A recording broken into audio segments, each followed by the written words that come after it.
Bonjour les amis, j'ai reçu mon Lumix S5 Mark II X avec le 2060 que j'avais déjà. Sur mon S1, j'ai conservé quelques optiques que je vais utiliser aujourd'hui avec cet appareil. Alors, quels sont-ils? D'abord, le 45 que j'aimais bien, le 45 Sigma qui ouvre à 2,8, qui est une optique parfaite. Elle est très belle, elle est toute petite et c'est une optique de qualité. Après ceci, j'ai toujours en full frame le 35 mm Art 1.4. Alors, c'est une optique qui était encore une HSM, non pas une DN. Aujourd'hui, il faut bien dire que la DN est supérieure au point de vue qualité. Celle-ci, c'était une optique que j'avais achetée. Pourquoi? Parce que grâce à ceci, la mise au point manuelle sur le S1 était beaucoup plus facile. Après ceci, qu'est-ce que j'ai encore comme optique? Je passe aux optiques APS-C. APS-C, c'est le 56 mm 1.4 de Sigma, qui lui aussi est une optique fantastique. De même, bien sûr, que le 16 mm, toujours 1.4, toujours Sigma Contemporary. Alors pourquoi ces optiques, les amis? Parce que vous le savez que pour faire du C 4K à 60 images secondes, eh bien, il nous faut un crop. Et donc voilà pourquoi mes optiques APS-C, beaucoup plus petites, beaucoup moins chères pour cet appareil. Alors maintenant,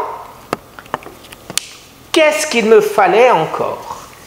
Pour tirer la quintessence de cet appareil, il me fallait une cage.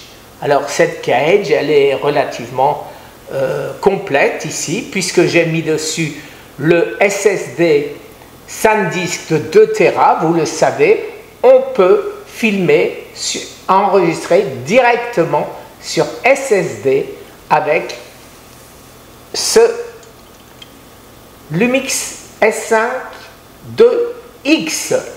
J'ai une poignée pour le tenir fermement et ici je peux mettre le micro, mais habituellement je prends un micro sans fil, vous voyez, de ce type là.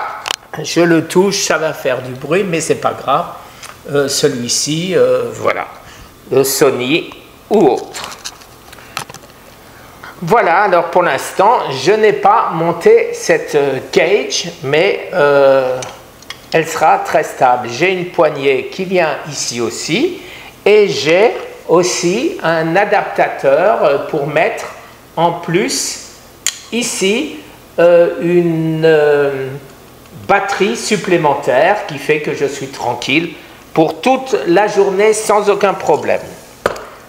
Après ceci, les amis, vous le savez que le gros avantage, c'est le Sigma MC21 qui marche fantastiquement bien sur ce X.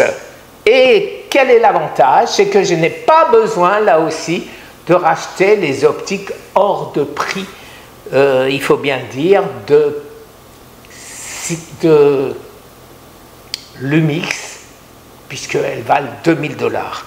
Alors qu'avec ceci, je peux mettre les optiques Canon EF.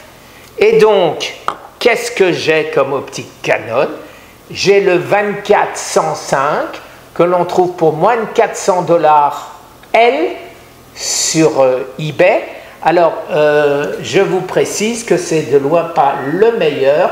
Le modèle 2, qui coûte à peu près 200 $ de plus, est nettement supérieur.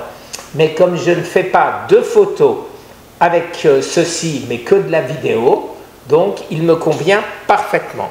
Après, le grand angle à ouverture de 4, 17-40, le 17-40 les amis, voilà, ce 17-40 qui est parfait, voilà, il n'est pas trop gros et ça fait full frame. Alors ceci bien sûr, ces optiques full frame, je peux les utiliser aussi bien en crop, c'est-à-dire avec un coefficient de 1,5, ou alors les utiliser bien évidemment en plein format, ce qui fait qu'elles restent à leur taille normale. Alors par exemple, vous voyez, le 50 mm Canon qui ouvre à 1,8 devient un 75 mm en crop, ou reste un 50 bien sûr en full frame.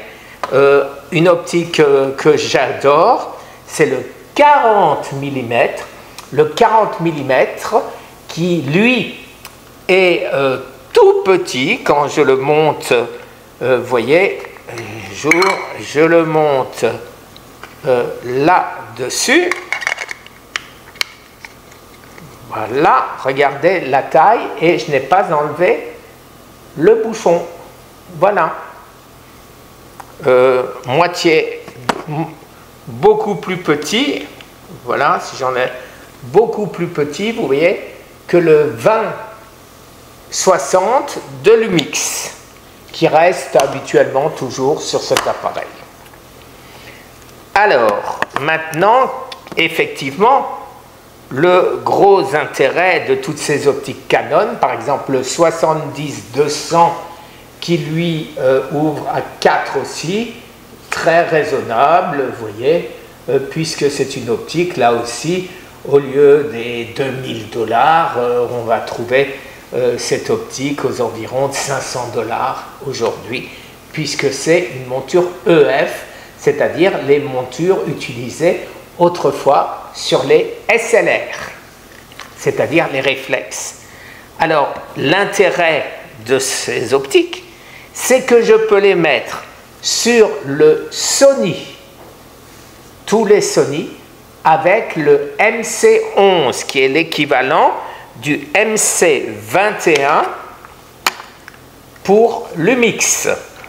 Et je peux les mettre sur le Canon R7 que j'ai ici. Et ceci, bien sûr, je peux utiliser toutes mes optiques. Et donc, là aussi, pas besoin de racheter beaucoup d'optiques pour RF, puisque là, avec la monture qui est livrée avec l'appareil d'ailleurs, j'utilise toutes ces optiques, vous voyez, là-dessus. Voilà les amis. Alors, pour l'instant, je vous ai fait une brève description. Et demain, mon ami Sal arrive et nous allons faire des comparaisons avec différents appareils. Le Sony A7 IV, le Sony AR4 et le Canon R7, éventuellement le Canon M6, qui a aussi l'avantage de pouvoir lui aussi utiliser les montures EF, et bien sûr le dernier né, c'est-à-dire le Lumix S5 II X tout noir. Alors vous voyez, j'ai poussé le vis jusqu'à mettre Small Rig parce que c'est noir, contrairement à Peak Design qui est rouge. Voilà, il faut garder tout noir comme l'a souhaité Lumix. Merci les amis, à demain.